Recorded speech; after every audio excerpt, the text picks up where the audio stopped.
All right. Hello, everybody. I hope you all are doing well. This is DFS Army's tournament strategy show where we are going to look at last night's slate. We'll talk about it. Then we'll look at today's slate and game plan, who we like, what's going on, make sure we're all on the same page there. Interesting 3-game slate. It's been a little bit since I feel like we've had a 3-game slate, but we're back at it. Not a ton of injury news, but we'll get there. Starting off, let's look at last night. Not the greatest night for me, that's for sure. Fantasy Labs, they didn't have the 100K winning lineup that was updated, so I'll just go through the top line I saw that hit 390 in the 20 max last night. We had Trey Mann in there making the nuts line.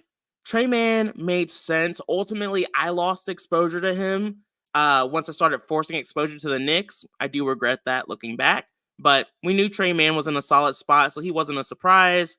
Tyler Hero, Brandon B-Dubs mentioned him on the pre-lock show yesterday. He wasn't a surprise. I think he did show up in a line or two for me as well. Deni Avdija, we forced exposure to him. I wish I had more. 71 fantasy points last night. We knew once Kuzma got ruled out that some of these guys were going to go off. Wasn't surprised at all. It was Avdija. Oddly enough, he wasn't the guy who saw the highest increase in usage, but I still forced a little bit of exposure there just because we knew he's been that guy for them here lately. My guy, Grant Williams, also made it into the nuts lineup. 36 fantasy points. Grant Williams is one of those interesting cases where he's really been in good form ever since joining the Hornets. I'm a Hornets fan. I love what he's doing. We talked about him on the pre-lock show. I didn't force exposure to him or anything like that, but I did mention he was definitely viable going up against Atlanta. Bam Adebayo was a leverage play. I had a 20% min on him. I think Brandon actually wrote him up as a leverage play, but I also forced exposure there too, so that worked out. D'Angelo Russell, we were significantly over the field there without LeBron James. I was a little nervous. I didn't have as much as I would have liked to have, but we knew with LeBron out, a lot of these guys were going to see plenty of run. Zion Williams made it into the line. Williamson. Brandon forced exposure to Zion, so he wasn't sneaky either. Isaiah Jackson was a core play. I think everyone was on top of that. So that was the slate. Guys like Luka and Jokic disappointed me a lot. Let's see, were there others? I know there were plenty of others. Alec Burks really hurt. Victor did well. He was a leverage play, but anyway, that was yesterday. There were some positives, some negatives. Let's move forward. The week has been pretty good overall. Let's start off with the Bucks. What's up, Zolo, Mr. 5? Good to see y'all in here. Starting off with the Bucks. So the unfortunate thing about this slate is that we don't have a ton of value right now. That could change. I hope it changed. Ideally, it would. But you know, it is what it is. Oh, that's what it really was. Jovic was a huge disappointment last night. I wouldn't call it chasing. I mean, it is literally chasing, but he had some troubles last night, but he was still stupid cheap. I would have done it again. I would do it again today. But yeah, it definitely didn't pan out, which happens sometimes.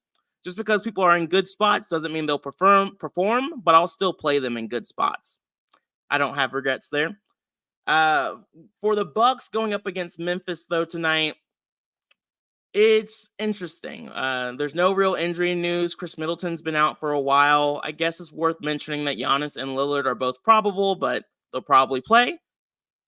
I like Giannis today. Everyone's going to like Giannis today. Ideally, I'll be around field weight. Memphis is a team we can pick on, and so I like Giannis. I like Damian Lillard.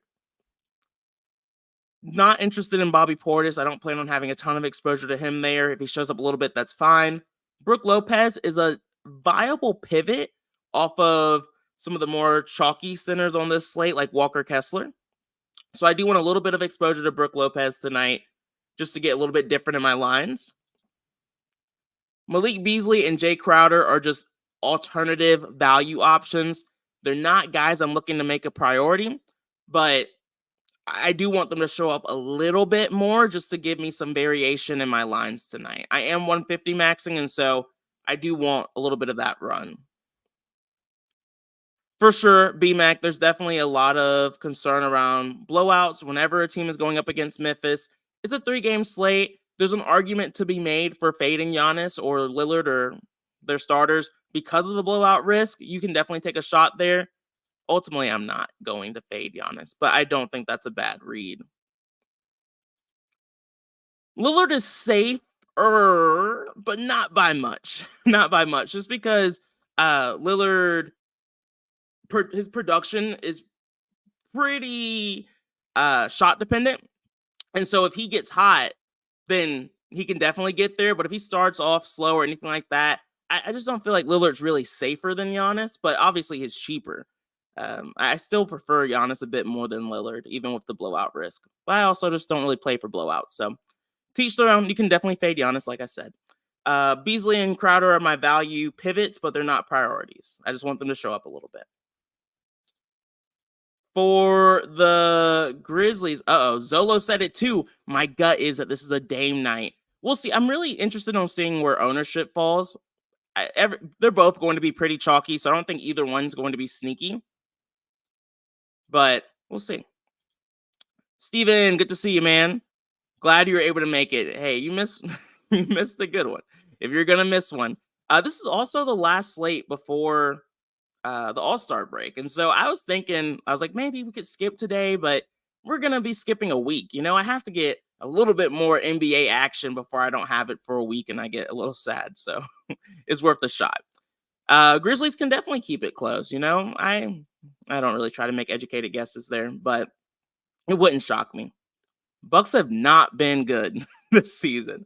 But this could be their game right before the All-Star break where they finally put it together. We'll see. For the Grizzlies, Scottie Pippen Jr. is listed as TBD. If he plays, this team becomes so much worse. So much worse. I'm hoping he sits tonight. It just makes things a little bit more clear. It just makes these guys a little bit more viable. But I guess the pro to him playing is I can pretty easily mark off quite a few of their guards. That's really the only injury news that matters. The matchup against the Bucks is not one to fear, and so that's what's keeping a lot of the Grizzlies in play. Jaren Jackson Jr. at 8,000 is interesting and viable. I haven't pulled the trigger on him yet.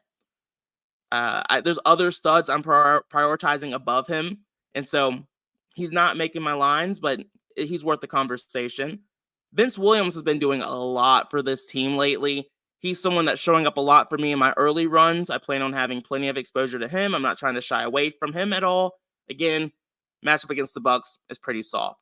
Aldama's fine. I just think he's a little pricey, but he's not the worst play on the slate by any means. GG Jackson, again, viable, but I'm not planning on forcing exposure to him. I do like Luke Kennard today at 4,800. He's a bit cheaper than we've seen him be recently. He's also not playing as much as he was earlier this season, but I still like his upside in this soft matchup against the Bucks.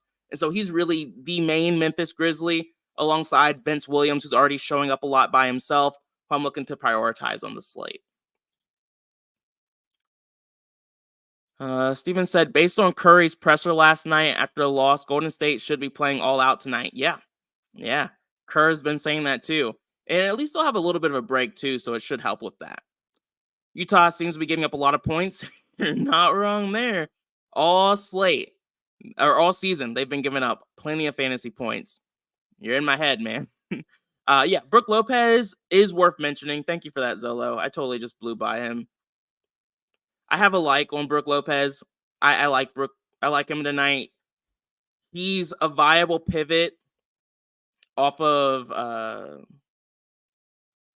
the chalky like Kessler, and Kessler's really the chalkiest center on the slate. I just like having a little bit of exposure to Brook Lopez, ideally around field weight. Good mention for sure. And so, yeah, I mean, I think the Grizzlies are viable, but I'm not going too crazy on them right now. Let's see. Zolo said, thoughts on Goodwin? He got a lot of run yesterday. If Goodwin starts, he's a good fantasy point per minute guy and a good matchup. For sure, if he starts at 4,400, I'll play him. Let's see. Yesterday, he saw 24 minutes. he has some upside too at 4,400. As long as the minutes are there, that's my biggest concern. Again, like if Scottie Pippen plays, I don't think we have to worry about it too much. But if he's out, Goodwin's definitely viable.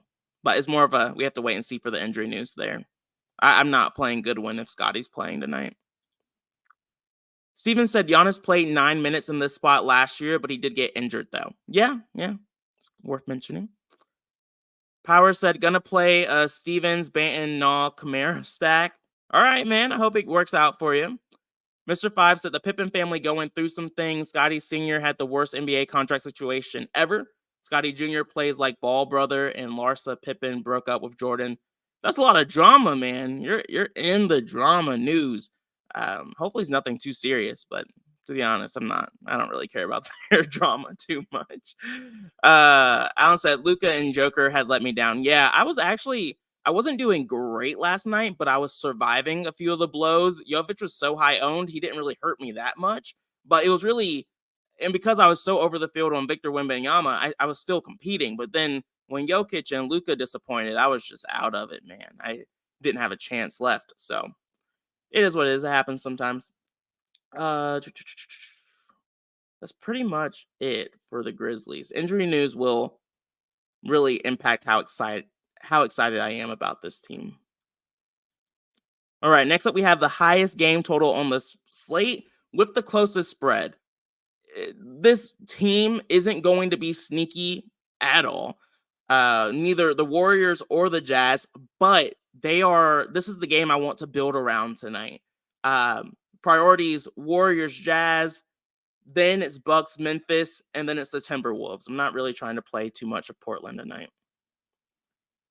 All right, so starting off with the Warriors, this is the back end of a back-to-back. Usually we would see a few of these guys sit in situations like this, but Kerr has already said that he plans on playing the veterans through. So I'm not overly concerned about minute restrictions or anything like that here. What I do like is the extremely soft matchup against the Jazz. The Jazz have been a team we've been able to pick on all season long, and we get to keep doing that tonight. Curry, 9,600, viable for sure. I plan on having plenty of exposure to him, especially if we randomly get a little bit of value. That would make things a bit easier, but he's definitely in play. I don't have a lean towards Giannis or Curry right now. I've given it thought, but at least at this moment, I don't. Pre-lock show, ideally, I'll have a preference, but more of a wait-and-see approach for me right now. If you're interested in the pre-lock show, I don't know if B-Dubs will be able to join today, but it will be at 5:30 p.m. Eastern. And on that show, we'll talk through leverage plays, core plays, execution, who I'm putting men's on, and really just what I'm doing on this slate, and you'll just see what I'm doing with the optimizer. If you're interested in that, link is in the description. Promo code is BOB for a 10% discount if you want that. But that's pretty much all you need. Oh, and make sure you join the Discord so you can see when we post and can join that way too. All right. So yeah, for the Warriors, great matchup. I'm playing pretty much all of the starters and their role players. There could be some sneaky opportunities here, but it's getting a little cute. But on a 3-gamer, it doesn't feel crazy. We mentioned Curry. I like him tonight. Kuminga is also in a great spot, as is Draymond Green. Draymond Green's probably going to be one of the chalkier players on the slate, but for good reason. He's only 6,300 and he's in a soft matchup. Draymond does tend to disappoint us when he's chalky, but at least as of right now, I can't really find very many alternatives. Podziemski is fine. He's one of the Warriors I'm not making a priority. Wherever he shows up, but I'm not going to force exposure to him unless we get some sort of news where someone's going to sit tonight. He's fine if you end up just having 6,100 left, but I prefer other players above him. Klay Thompson struggled last night. Not his best moment, that's for sure. He has a soft matchup, really the softest matchup on the team. He's in play. He's viable. I want to see a little bit of Klay Thompson. He is showing up around 15, 20% for me as of right now, and I'm completely fine with him showing up at that amount. If he disappears completely, I will force exposure to Klay. I think you need a little bit of him in this spot just in case he gets hot, but he's not someone I want 50, 60, 80% of tonight. And then when it comes to the bench players, role players who usually don't see too much run, the guy I'm leaning towards is Gary Payton, potentially Kevin Looney, but that feels like I'm getting really cute.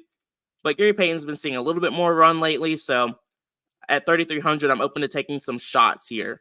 Obviously, I haven't really solidified who those guys are going to be yet. I want to see how the rest of the slate develops. I'm hoping we get a little bit of news later, but as of right now, I do think we'll probably need to take a shot here on one of these guys.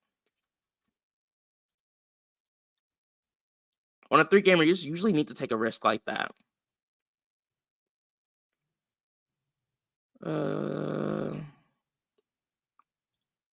Yeah, Zola, I would love that. I would love it if they sat. It would just make life so much better on this slate. It would be one I'm actually looking forward to, but you know me, wait and see. I don't try to predict the future. Steven said later lock today, 2 at 8:30. True. We could push it back, but I'm not going to push it back unless something crazy happens. Zolo said Curry has made 7 threes in 4 straight games. I would imagine he tries to keep the streak alive. Agreed. But we'll see. I mean, no one else has already done that, so he's already broke the record. So there's not too much pressure there, but we'll love to see him keep it going. All right, and then we have the Utah Jazz, the other side of this game. Really, these guys the Jazz are annoying because they have a large rotation. They give a lot of guys decent minutes, and so we've seen pretty much everyone on this list have very strong performances. Lauri Markkanen is my favorite play from this team. He's going to be everyone's favorite play, but I think he'll be a little lower owned than we expect just because of some of the other pay up options on the slate. Warriors are ranked 5th in allowing the most fantasy points to versatile forwards. So that's really the only spot the Warriors have been struggling against here lately. They've been one of the better defenses in the NBA. So I'm not trying to get too cute here, but I do like Lauri Markkanen, and hopefully he won't be too chalky on this slate. Then guys like Jordan Clarkson, Walker Kessler as of right now is a core play. Keontae George is the best play under 5K as of right now, but that's really just because we're lacking value. Ideally, I wouldn't have to play a ton of Keontae George, but circumstances are made by the slate. So just have to kind of bite the bullet on that one as of right now. But like I said, I do like having some pivot options from the Bucks to kind of balance that out a little bit. So Keontae George won't be in 100% of my lines or anything like that. Ideally closer to 80, but it will depend on, how lines are running.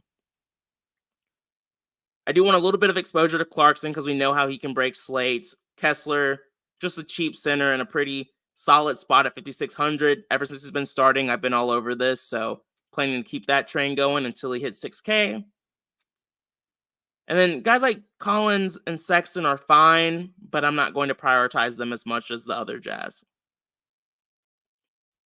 Tough matchup for these guys, but again, still probably one of the better game environments, so not trying to avoid them completely. Mr. 5 said, if they sit Dre, I want to play Jackson Price. Not wrong. He definitely would stand to benefit a lot in that situation.